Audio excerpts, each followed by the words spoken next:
Muito bem, bom dia para todos vocês. É bom estarmos juntos aqui, estudarmos o nosso livro que trata dos eventos finais.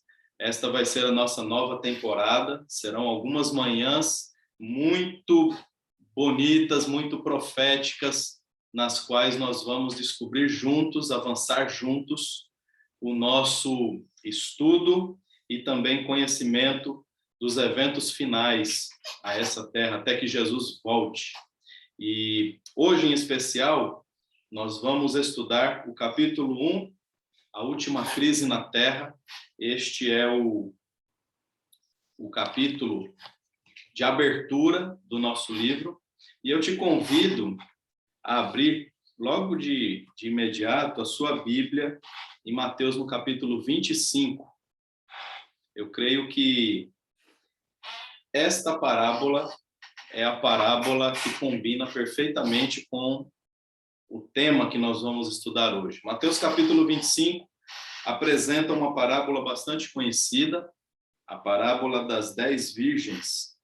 E o texto começa dizendo assim: Então, o reino de Deus será semelhante a 10 virgens, que tomando suas lâmpadas, saíram a encontrar-se com o noivo. 5 delas eram nécias e 5 prudentes. As nécias, ao tomarem as suas lâmpadas, não levaram azeite consigo. No entanto, as prudentes, além das lâmpadas, levaram azeite nas vasilhas. E tardando o noivo, foram todas tomadas de sono e adormeceram. Mas à meia-noite ouviu-se um grito: Eis o noivo, saí ao seu encontro. Então se levantaram todas aquelas virgens e prepararam suas lâmpadas. E as nécias disseram às prudentes: Dai-nos do vosso azeite, porque as nossas lâmpadas estão se apagando. Mas as prudentes responderam: Não, para que não nos falte a nós e a vós outras. Ide, portanto, aos que vendem e comprai-o. E saindo elas para comprar, chegou o noivo, e as que estavam apercebidas entraram com ele para as bodas. Fechou-se a porta. Mais tarde, chegaram as virgens nécias, clamando: Senhor, Senhor, abre-nos a porta. Mas ele respondeu: Em verdade vos digo que não vos conheço. Vigiai, pois, porque não sabeis o dia e nem a hora. Esta parábola já por vezes foi estudada, inclusive quando nós estudamos o tema Espírito Santo, nós estudamos essa parábola também. E dentro desse contexto, nós temos aqui algo que vale a pena ser relembrado. Nós não estamos falando de pessoas fora da igreja. Essa parábola, ela nos apresenta um vislumbre de pessoas que estão dentro da igreja. Dentro da igreja. São 10 virgens. Nós sabemos que, pela interpretação da profecia, quando fala mulher, está se referindo à igreja. E quando se fala em virgens, nós estamos falando da igreja verdadeira, da igreja pura. Então, todas estas representam a igreja verdadeira. Só que mesmo dentro da igreja verdadeira, existiam aquelas que tinham azeite de reserva.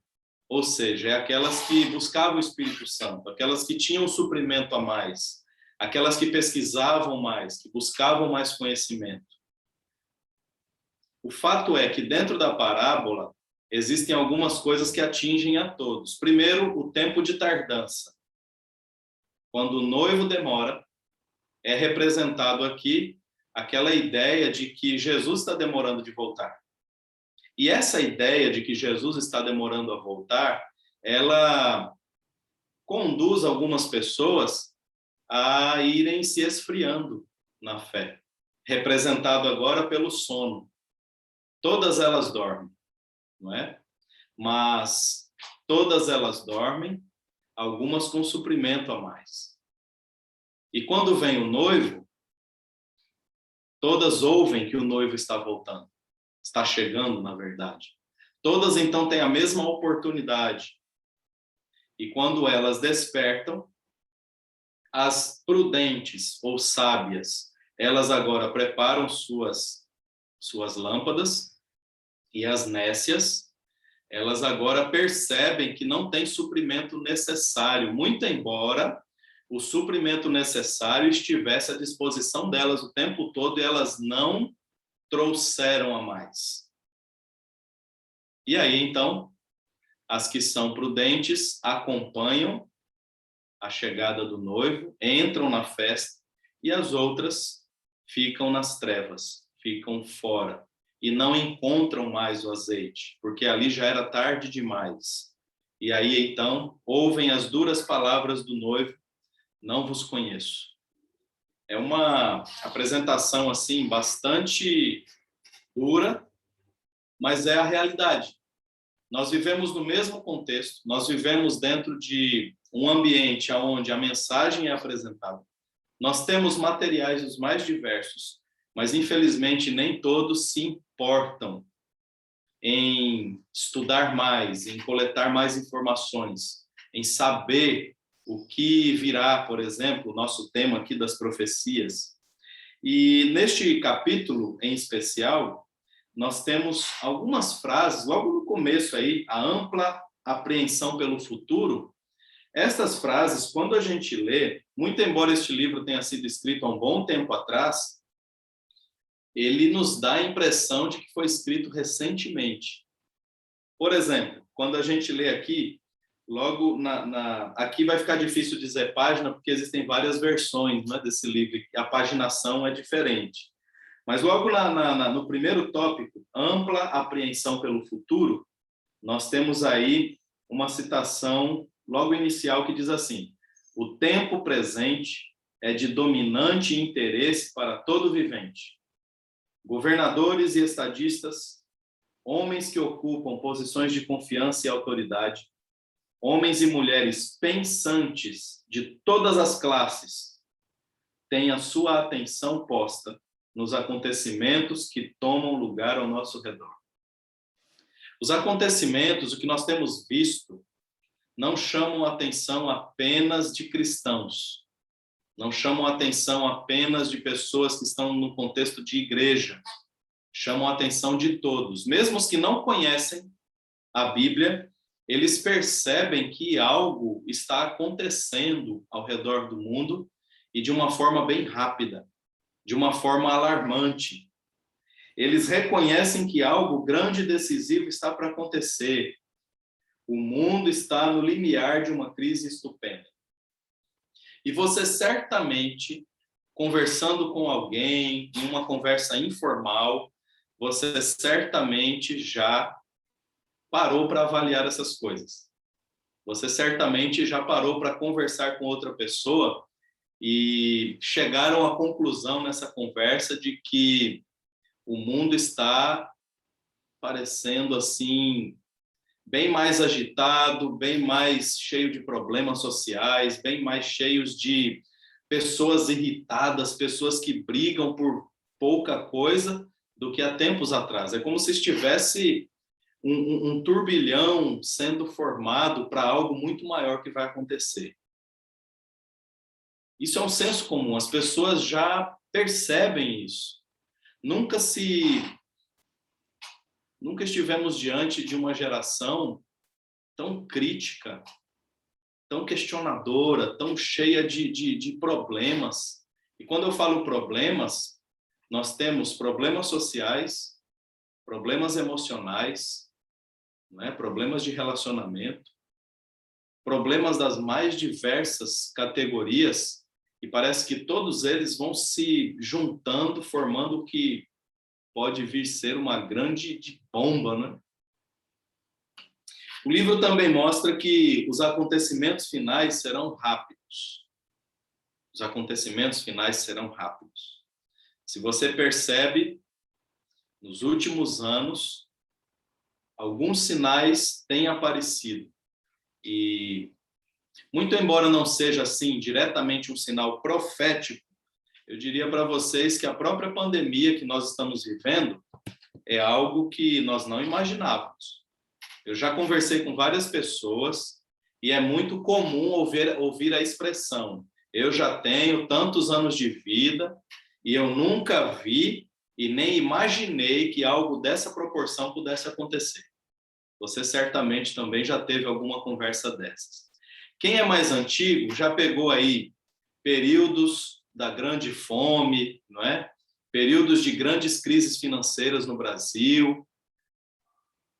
Os mais antigos ainda vão ter vivido outras experiências que parecia ser uma grande catástrofe, que o mundo iria terminar ali, não é? Como foi o caso ali das guerras mundiais, enfim, mas não pensamos nunca que algo de tamanha proporção, pelo menos proporção na mídia, não imaginamos nunca que uma pandemia viesse a acontecer e que nós saberíamos com tanta propriedade o que significa pandemia. Algo que envolve todo mundo em uma preocupação única, e isso, é claro, tem despertado reuniões de cúpula, tem despertado várias coisas, e atrelado a isso nós temos agora, veja como os acontecimentos são rápidos, né? Atrelado a uma pandemia que ainda não está resolvida, nós temos agora crise no Afeganistão, nós tivemos terremotos no Haiti, ameaças de tsunami e várias outras coisas que vão acontecendo dentro de um cenário onde até mesmo as pessoas que não acreditam na Bíblia usam a expressão é apocalíptico. É algo que está fora do controle, é algo que está alertando quanto a alguma coisa. E foi exatamente por isso que eu comecei falando sobre a parábola registrada em Mateus capítulo 25, porque se há uma verdade que podemos extrair dessa parábola, é que nós não temos tempo a perder. Não temos tempo a perder. Nós temos aí um privilégio maravilhoso de ter acesso à Bíblia, de ter acesso à orientação profética, né? Nós temos informação, porque Deus nos deu oportunidade de ter informação. Nós temos livros proféticos na Bíblia que nos mostram claramente, muito embora algumas profecias para algumas pessoas sejam mais complexas de serem interpretadas, mas nós temos claramente Deus com muita antecedência preparando seus filhos. Quais filhos? Aqueles que são mais atentos. Porque ele faz isso em toda a história. No capítulo a gente percebe, por exemplo, que quando a humanidade se tornou extremamente corrompida e Deus declara que precisaria resolver este problema, porque a humanidade agora estava caminhando aceleradamente para a autodestruição, Deus agora olha para a terra, escolhe alguém que é o remanescente, alguém que mantém ainda viva a crença, a fé, a confiança em Deus. Nessa primeira etapa foi Noé, e ele alerta Noé, ele faz advertência: entra tu e toda a família na arca. Aqueles que acreditaram entraram na arca e foram salvos. Um outro episódio foi Ló, quando Sodoma e Gomorra também totalmente contaminadas pela imoralidade, pelo egoísmo, totalmente contaminada, Deus agora manda um anjo para alertar Ló. E aí, então, para Ló, ele já diz assim: levantai-vos e saí deste lugar, porque o Senhor há de destruir a cidade. Está em Gênesis, no capítulo 7, no verso 1, e também 19, 14. Levantem-se, saiam rápido daqui. E é um clamor desesperado. A palavra hebraica para levantai-vos aqui é uma palavra que ela indica urgência. Não é levante-se com tranquilidade, não, é levante-se com urgência. Se vocês conhecem a história, vocês vão de lembrar que chega um certo ponto que o anjo pega na mão de Ló e sai arrastando, porque parece que eles estavam ainda achando que as coisas estavam sob controle, mas não estava mais. E aí, então, quando eles foram tirados da cidade, veio a destruição. E para os discípulos, Jesus também fez a advertência. Jesus fez a advertência quanto à destruição de Jerusalém. E ele deixou muito claro não é?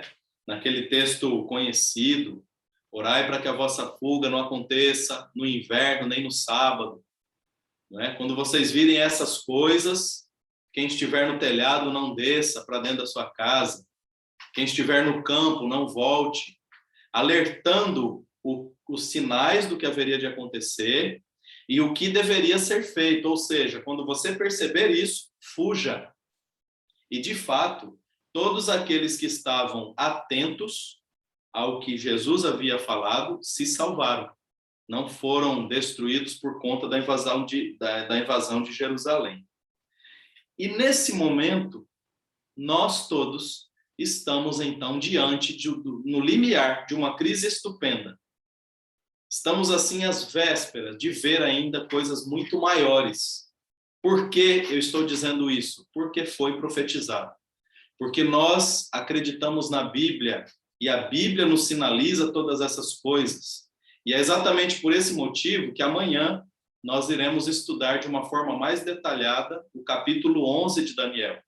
Então já fica como a tarefa de casa de hoje, leia antecipadamente esse capítulo, Daniel capítulo 11, leia o 12 também, e amanhã a gente vai estudar com mais profundidade esses 2 capítulos de Daniel, dando mais ênfase, é claro, Daniel no capítulo 11. Deus disse que nós poderíamos esperar em nosso tempo a volta de Jesus. É claro que essas palavras foram escritas por Ellen White e ela certamente pregou isso, não é? E nós sabemos que dentro da própria crença da Igreja Adventista há uma certa urgência. Nossa pregação é de urgência. Por isso que nós não acreditamos em teologia de prosperidade, como o povo prega aí fora. Porque a teologia de prosperidade, da maneira como tem sido pregada, é uma teologia que prende as pessoas no mundo. Porque quando você combina que se você vai dar 100 para Deus, Deus te dá 1000, não é? Quando você acredita que as pessoas que são obedientes, Deus premia, contempla com posses materiais, então você está dizendo que este mundo vai se tornar cada vez mais atrativo para essas pessoas e que Deus está potencializando isso. Essa foi a grande acusação de Satanás quando foi perturbar a vida de Jó. Ele diz assim: é claro que Jó te obedece. Você cercou Jó com tudo que é bom. Jó tem dinheiro, Jó tem saúde, Jó tem filhos e filhas muito honrados e saudáveis. Tira tudo dele para você ver se ele vai continuar sendo fiel. E aí nós sabemos o contexto, né? Fidelidade não é o que Jó tinha. Fidelidade é o que Jó demonstrou, especialmente no momento de crise. Isso é fidelidade. E nós podemos sim esperar que virão grandes crises ainda, não é? Mas a esperança que Deus nos dá é que os últimos acontecimentos serão rápidos. Então nós veremos grandes coisas acontecendo, mas os últimos acontecimentos, até que Cristo venha, eles serão rápidos. Porque da mesma maneira que os discípulos foram tentados, nós também podemos ser tentados. Jesus, por várias vezes, alertou os discípulos falando a respeito da crucifixão. Jesus falou: olha, eu serei crucificado, eu vou ser morto. Outra ocasião ele disse: destruam esse templo e em 3 dias ele será restaurado. Jesus fazendo menção à sua morte e à sua ressurreição. E por várias vezes com os discípulos ele abria esta temática. Tanto é que houve uma vez, enquanto ele dizia da dor, do sofrimento pelo qual ele haveria de passar, Pedro chama Jesus no cantinho e fala: mas Senhor, não fala uma coisa dessas, isso não vai acontecer, fuja disso, não fique falando disso. E aí Jesus dá aquela dura repreensão em Pedro, falando: afasta-te de mim, Satanás. Quando nós ficamos fantasiando, achando que tem muito tempo pela frente, achando que temos todo o tempo do mundo, perdendo o nosso tempo com televisão, perdendo o nosso tempo com leituras que não são dirigidas a um conhecimento mais amplo da profecia, perdendo o nosso tempo em redes sociais, entrando em debates de política, debates dos vários segmentos de debates que existem hoje, onde as pessoas mais se agridem do que solucionam alguma coisa. Nós estamos fazendo o papel das virgens que estão dormindo. E se nós não despertarmos, corremos o risco de ouvir que o noivo já está chegando e ser tarde demais. Daí a importância desse assunto. Daí a importância de saber que Apocalipse, capítulo 14, 9 a 11, é um clamor, é uma urgência, porque o anjo ele vem tocando trombetas. O anjo vem anunciando para todos. E a esse respeito, aí no subtítulo, as profecias referentes aos últimos dias requerem nossa atenção, Ellen White escreve que o anjo acompanhante dela, em se tratando do tema a terceira mensagem angélica, então quando na Bíblia tem lá Apocalipse falando da terceira mensagem angélica, registrado em Apocalipse 14, no verso 9 até o 11, o anjo assistente, que ela tinha um anjo assistente, disse assim para ela: terrível é a obra desse anjo, do terceiro anjo de Apocalipse. Terrível é a obra dele. Tremenda é a sua missão. Tremenda é a sua missão. Ele é o anjo que deve separar o trigo do joio. Ele é quem vai selar. Ele é quem vai atar o trigo para o celeiro celestial. E estas coisas devem absorver toda a mente, a atenção toda. E por muitas vezes se prefere estudar superficialmente a Bíblia. É uma tentação que nós temos, ficar dentro daquilo que é margem de conforto, quando na verdade nós somos desafiados a aprofundar um pouco mais. O conhecimento profético não é algo que deve se transformar num desespero para nós. Até porque Deus é sábio e ele proporciona que o conhecimento seja sempre do conhecido para o desconhecido. Tanto é que quando nós estudamos profecia, especialmente dentro do livro de Daniel, há uma regra hermenêutica que a gente aplica, que é, além dessa regra do conhecido para o desconhecido, existe um princípio em Daniel que é assim, é repetição e ampliação. Se você lê o livro de Daniel, os 12 capítulos, você percebe que há muita repetição dos reinos, não é? Os reinos aparecem, por exemplo, na estátua, aparecem naqueles animais, e ele vai aparecendo, mas cada vez que aparecem os reinos, Babilônia, Medo-Pérsia, enfim, cada vez que aparecem esses reinos, ele agora aparece ampliando alguma coisa nova. Por que foi dessa forma construído esse livro? Porque Deus sabe que quando repete e amplia, o aprendizado é maior. Então, ao estudar profecia, nós precisamos estar certos disso. Ela é importante. Quer ver uma outra coisa importante de estarmos atentos aos tempos em que estamos vivendo? Refletindo um pouquinho mais sobre a pandemia, que, repito, não é ainda o sinal profético, tá? Mas é uma das demonstrações de que estamos no tempo do fim. O que nós aprendemos com essa pandemia? Nós aprendemos que, sob um decreto estadual ou federal, todas as igrejas podem se fechar. Rapidamente. Perceberam isso? Que dentro de um contexto de pandemia, as igrejas se fecharam, muitas delas se fecharam, nós fechamos as igrejas, muito embora, é claro, estivemos na internet aí, continuando a pregação, não é? Ontem, eu vi uma matéria com respeito lá ao governo de São Paulo e me chamou ainda mais a atenção. Lá em São Paulo já está sendo preparado um decreto para que pessoas que não estão vacinadas não tenham acesso a alguns lugares. E aí eu fiquei aqui também, não é? Aqui também já está com essa lei aí.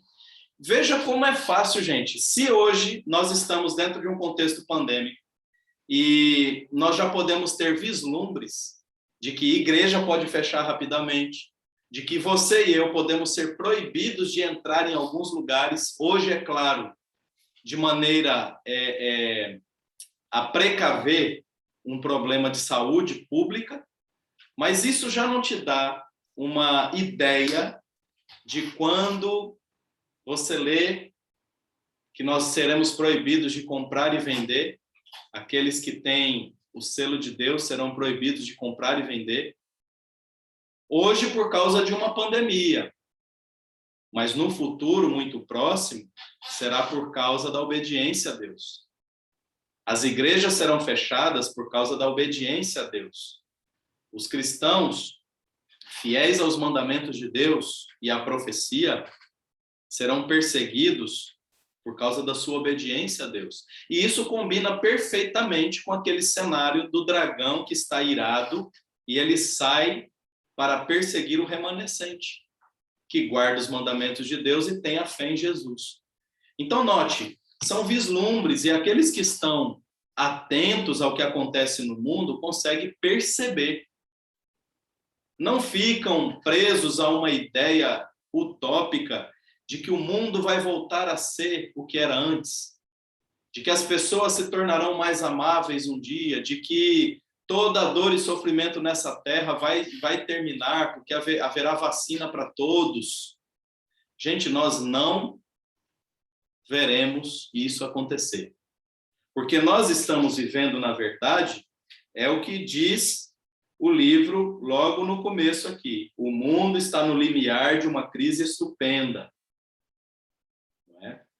E uma vez que iniciou, não tem mais retorno. As pessoas não se tornarão melhores. É claro que o evangelho vai ser pregado em todo mundo, para testemunho de todas as nações, todas as tribos, todos os povos. Aqueles que aceitarem a Cristo serão transformados por ele. Nessa bondade, eu acredito que o evangelho tem esse poder. O evangelho vai circundar o mundo, mas muitas pessoas não aceitarão. Não aceitarão. O Espírito Santo não vai ser ouvido por essas pessoas. E esse cenário vai se tornando cada vez pior. Há uma outra questão aqui, que seria o subtítulo aí, estudar especialmente livros de Daniel e Apocalipse. Aqui é onde há uma ênfase, dizendo assim, há necessidade de mais íntimo estudo da palavra de Deus. Íntimo estudo, não superficial, algo assim, você tem que estudar com vontade de buscar. E esse buscar com muita oração, clamando ao Espírito Santo. Lembre-se sempre disso, gente.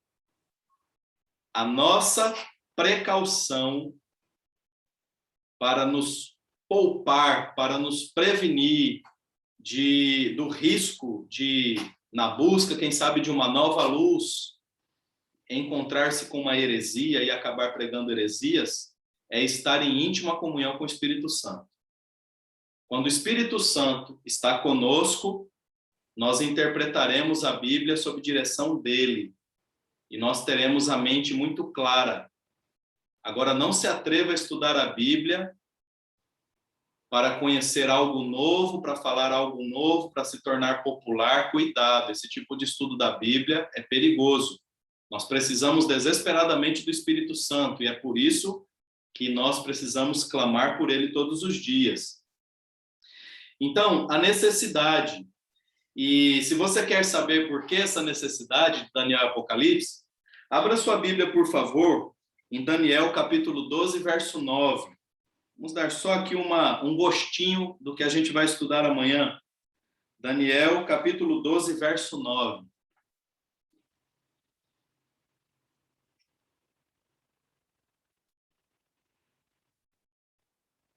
Daniel 12, 9 diz assim: ele respondeu, ele quem? O anjo que veio até Daniel.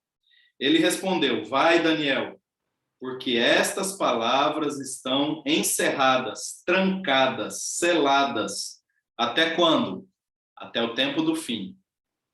Ou seja, quando Daniel recebeu a visão que dizia respeito a coisas do tempo do fim, ele recebeu muitos anos antes do próprio tempo do fim. Mas aí agora vamos para Apocalipse capítulo 10 e vamos ver o que acontece lá.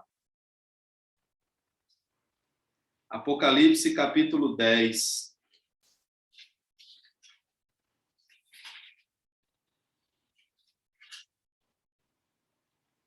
No verso 2. Apocalipse 10, verso 2. E tinha na mão um livrinho aberto. E tinha na mão um livrinho aberto. Pôs o pé direito sobre o mar, o esquerdo sobre a terra. Ele tinha agora na mão, quem é agora que tinha?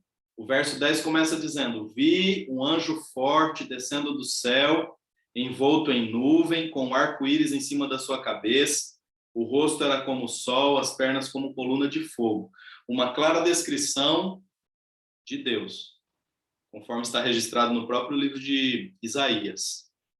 A questão da nuvem como transporte, a questão do arco-íris, a questão da aparência, não é? A questão do rosto como sol, as pernas como colunas de fogo. E ele tinha agora um livrinho na mão, um livrinho aberto.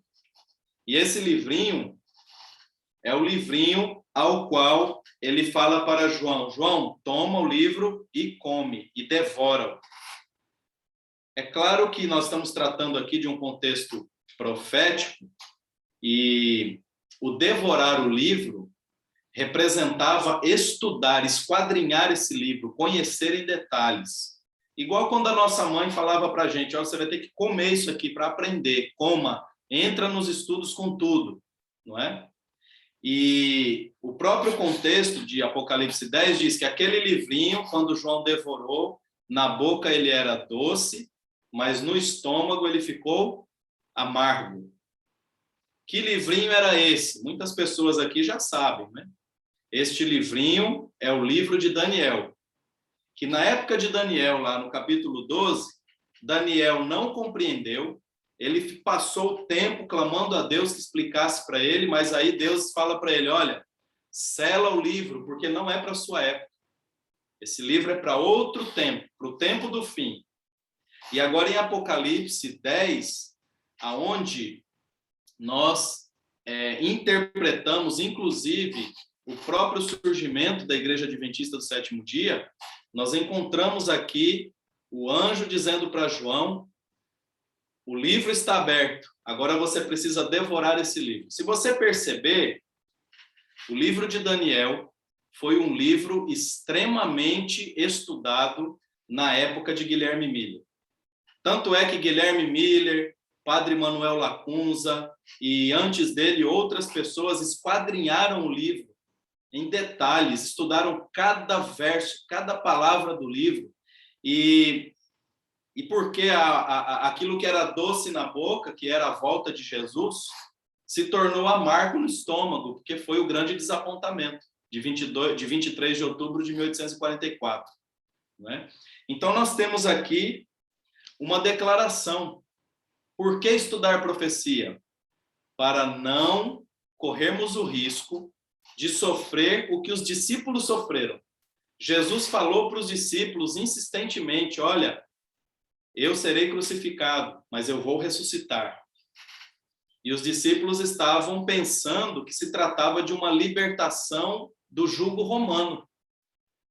Jesus estava muito além, falando do reino celestial. Os discípulos estavam pensando no reino romano.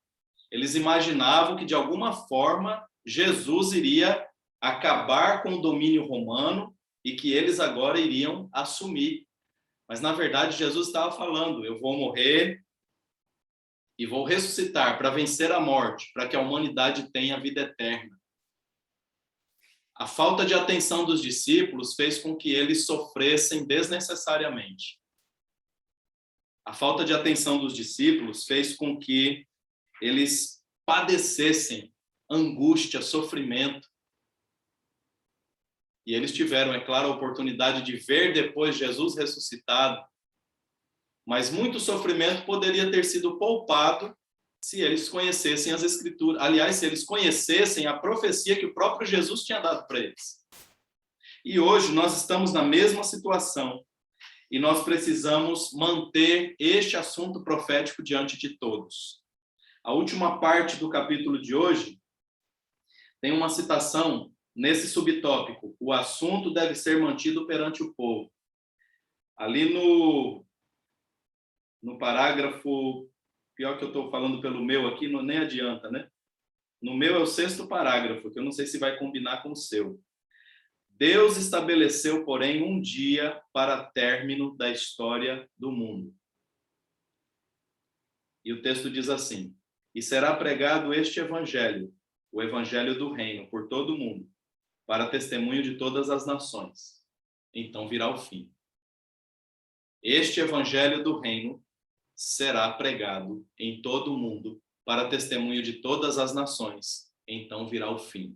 Então, o que é que marca o fim? É o evangelho sendo pregado em todo mundo. Algumas pessoas ficam desesperadas achando que são as pragas, que são as destruições, e a gente acaba tirando o foco daquilo que deveríamos estar fazendo para ficar desesperado, correndo para lá e para cá. Gente, aqueles que têm o conhecimento bíblico, aqueles que estudam a profecia, são pessoas sábias. Sabe por quê? Sábias, amanhã a gente vai ver um pouco mais. Sábias porque são pacientes. São pessoas responsáveis. São pessoas que leem, interpretam o mundo ao seu redor, sabem que algo estupendo está para acontecer, mas sabem também o que precisam fazer agora. Tem uma coisa que eu acho muito bonito dentro do estudo das empresas, né? As empresas de médio porte, de grande porte, sempre tem o grupo da CIPA. Quem trabalha com empresa sabe, né? Que tem a CIPA. E dentro do grupo da CIPA, tem lá um dos procedimentos é que a empresa precisa ter um local que é chamado ponto de encontro, que no caso de alguma emergência, pegou fogo em algum lugar, no caso de um restaurante, incendiou a cozinha, o que nós vamos fazer? Para que não fique um monte de gente correndo feito barata tonta para lá e para cá, sem saber o que fazer, esse núcleo, que compõe no núcleo um brigadista, que é treinado para isso, eles correm todos para um local. Eles já têm lá demarcado, dentro da área da empresa, um desenho ali, um quadrado, uma placa indicando, ali é um ponto de encontro. E quando acontece a crise, as pessoas que compõem aquele núcleo, elas correm rapidamente para aquele local, estudam a estratégia e aí partem com um plano de ação. Eu achei isso extremamente legal, incrível. Por quê? Porque é exatamente isso que a profecia deve fazer com a gente. Quando nós começamos a observar crise mundial na questão financeira, crise mundial na questão moral, crise mundial na questão saúde, em vez de ficar correndo para lá e para cá desesperado, nós temos um ponto de encontro, que é a palavra. E dentro da palavra, há a profecia. E aí nós corremos para a profecia, pedimos iluminação do Espírito Santo, que ele é o principal ali, e agora nós somos confortados e nós voltamos sabendo como orientar as pessoas e salvar o maior número possível. Veja como é bonito e importante a questão do estudo da Bíblia, né?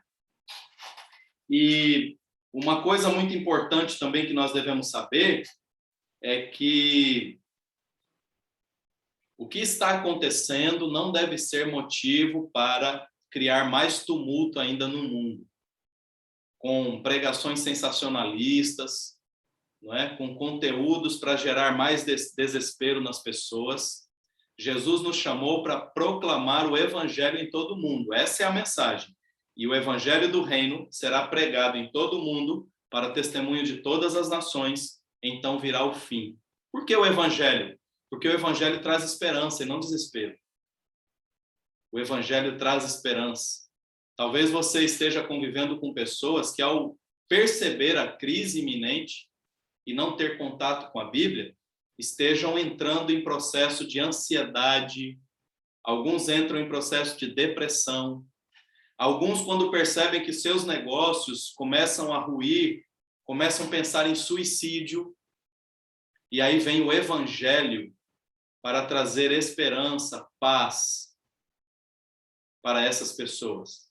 Nós não vamos esconder o que está para acontecer, mas nós vamos dizer que nós já sabemos qual é o fim dessa história. Isso faz toda a diferença.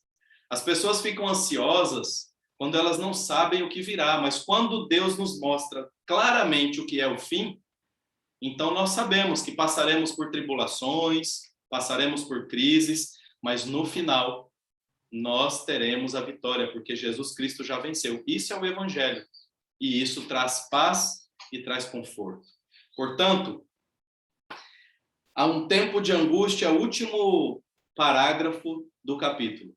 Há um tempo de angústia a sobrevir ao povo de Deus, mas não devemos manter isso constantemente diante dele e incitá-lo para ter um tempo de angústia antecipado.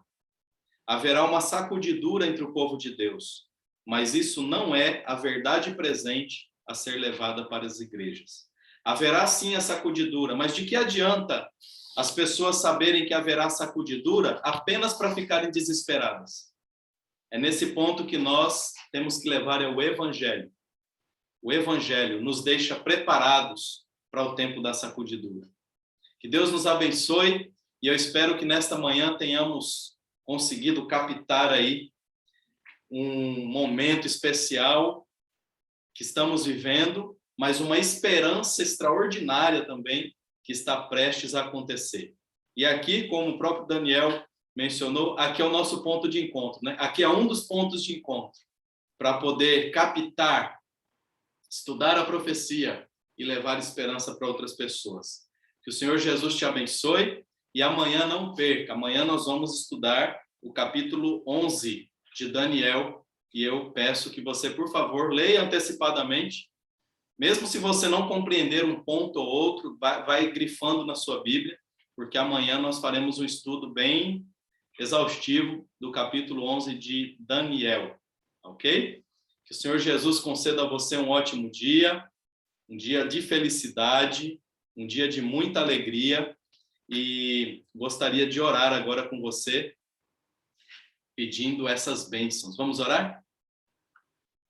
Pai amado, nós te agradecemos, Senhor, por tua bênção, por tua bondade e, acima de tudo, pela esperança que o Senhor nos dá. A tua palavra enriquece a nossa vida. A tua palavra fortalece os nossos passos. E conhecer a profecia aumenta a nossa fé e a nossa esperança. Por isso, Senhor, queremos te pedir, nos conceda o Espírito Santo para que possamos interpretar a tua palavra da melhor forma possível.